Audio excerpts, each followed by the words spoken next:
सिरकटी और स्त्री की कहानी। गांव का रहस्य। भूतियापुरवा गांव के बाहर एक पुरानी हवेली खड़ी थी। लोगों का कहना था कि वहां सिरकड़ी आत्मा का वास है। कोई उस हवेली के पास रात में जाने की हिम्मत नहीं करता था। एक दिन गांव की एक साहसी स्त्री रुक्मिणी, जो अपनी दो बेटियों के साथ रहती थी, ने इस रहस्य को जानने का निश्चय किया। उसका मानना था कि डर के पीछे कोई सच्चाई छिपी होती है। गांव के लोग उसे मना करते रहे, लेकिन उसने निश्चय कर लिया कि वह रात में हवेली जाएगी। रात का सामना चांदनी रात थी। रुक्मिणी ने अपनी लाठी और दिया उठाया और हवेली की ओर चल पड़ी। हवेली की टूटी खिड़कियों से ठंडी हवा निकल रही थी। अंदर घुसते ही उसे चारों ओर सन्नाटा और अजीब सी गंध महसूस हुई। जैसे ही वह बड़े हॉल में पहुंची, अचानक एक औरत की धीमी सी आवाज सुनाई दी। वह आवाज कह रही थी, कौन है यहाँ? रुक्मिणी ने साहस बटोरा और बोली, मैं रुक्मिणी हूँ।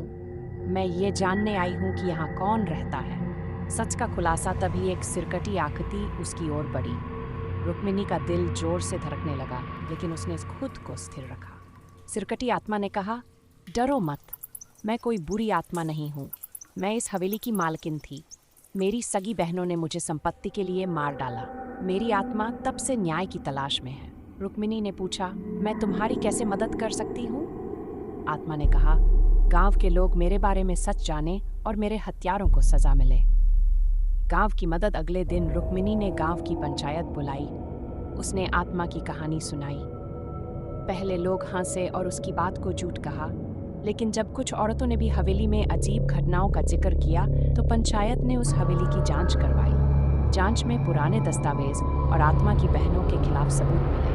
सच सामने आया और दोषियों को सजा मिली। न्याय का अंत। सिरकटी आत्मा ने रात में रुक्मिणी को धन्यवाद दिया और कहा, तुमने मेरे लिए जो किया वह कोई नहीं कर सकता था। अब मैं मुक्त हूँ।